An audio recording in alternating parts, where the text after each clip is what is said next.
bring back Carol Lee, national political reporter for NBC News. Joining us now also, Ann Guerin, White House correspondent for The Washington Post, Cornell Belcher, Democratic strategist and MSNBC contributor, and Danielle Pletka, an MSNBC contributor and vice president at the American Enterprise Institute.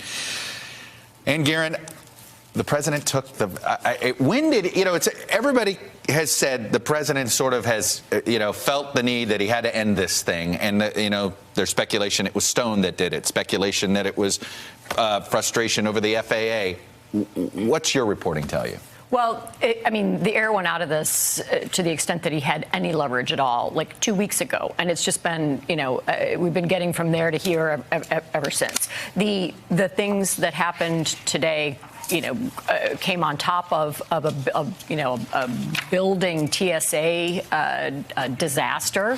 There was a ground stop and delays at LaGuardia today. Mm-hmm. There were TSA agents calling in sick.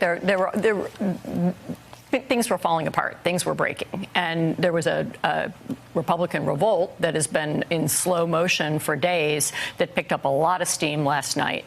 And Trump knew he didn't have anywhere to go. And he was told he didn't have anywhere to go he's been being told, by everybody in the White House. He was told by Republicans. He was starting to hear it from his friends and cronies, and people who were stuck on airplanes. He knew he didn't have anywhere to go. And, Cornell, obviously, this is a gigantic opening shot victory for Nancy Pelosi. I mean, let's not. It was a staring contest saying who's in charge of this relationship and divided government. And apparently he's acceded that she won. Well, Trump is like the child who has to touch the stove. Everyone warned him that the stove is in fact hot. Whereas McConnell likes to say the second kick of the mule. The second kick of the mule. Yeah. But I want to give you a number, Chuck, that I think is panic number. Trump's reelect now, according to Marquette University poll, is at 39 in Wisconsin. Mm-hmm. Close to 70% of Wisconsin think that shutting down this for wall is a bad idea. If he's losing that sort of ground in the heartland, it is time to panic, not only for his reelect, but also if, his job approval, there was like 2 points between his job approval and Republican votes and sort of the percentage of the votes in some of these battleground states. If his job approval continues to drop or hold steady, it's a problem for every Republican in a battleground state running. Danny, I had a Republican very close to the president say, for some reason, he's decided this is his read my lips moment, that he's made Ann Coulter's sort of complaints right when he didn't have to make this his read my lips promise. Yes, he's apparently not the world's greatest negotiator. I for one, was really shocked because he told me that he was. You're like losing your voice because of it. You're stunned. But look, for Trump, the biggest problem is this story isn't over. He hasn't cauterized this wound. He's lost to Nancy Pelosi. He has absolutely strengthened the speaker at a moment that it was great for her to be strengthened in the eyes of a somewhat rebellious caucus. The question is, it's been easy for Nancy to say no for this 35 days. Is she going to be able to say yes? And what's going to happen in 3 weeks?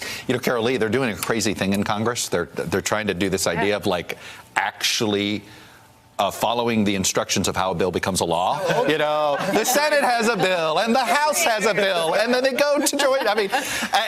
Some legislation. I guess if you're the president at this point, your only play is to hope that works. To hope that works, and that if it doesn't, he can blame them and try to do something else. But that's not how deals get done in Washington anymore. So it's hard to imagine that they're going to come up with something. And the other thing that was so remarkable about today is that you have a president who came out in the Rose Garden, which is a place where presidents always take victory laps, and he took credit for saving something that he created. And I think that at this point in his presidency, people see through that, the people that you were just talking about, and then his base is completely unhappy with this. So, and it just gets worse after 3 weeks, and then you get the debt limit. And so where does this go? Well, riddle me this. If you're a Senate Republican, a congressional Republican, and you stood by him for 35 days, Ann, you said, fine, I'm going to stand by you. And then you go turn around, you take the exact same deal.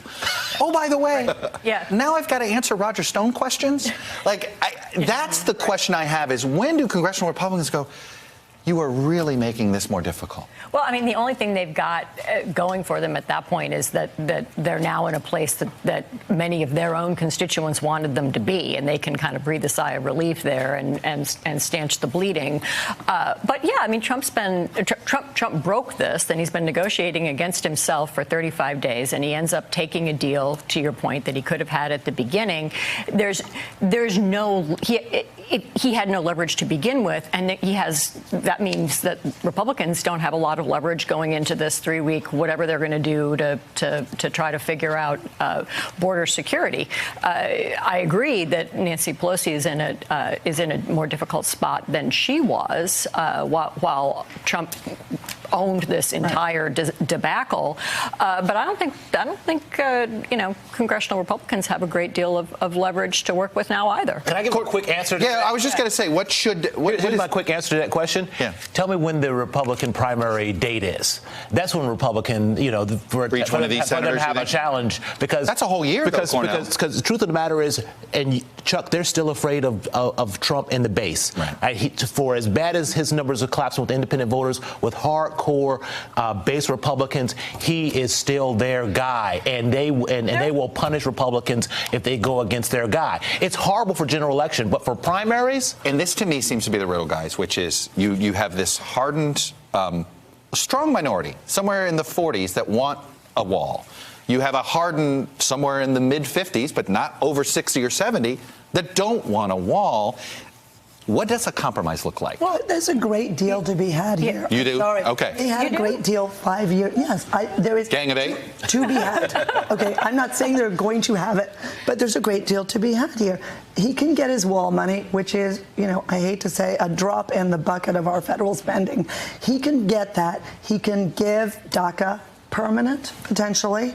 And that's something I think the White House is willing to give, and a bunch of other fixes to immigration that could actually advance the ball. And I don't think his base would dump him. The question is, are they going to get there, or are they playing political games? DACA, they're going to lose their mind. He was already getting grief from his base when he was thinking about doing that, even on a temporary basis. By the way, Cornell, if he does offer DACA, though, Democrats are going to take that deal, aren't they? Absolutely. That's what I thought. I mean, that would lead to a deal. Absolutely, they would. No, I agree, but there'll be heck to pay with the base if they take that, if he puts DACA out there.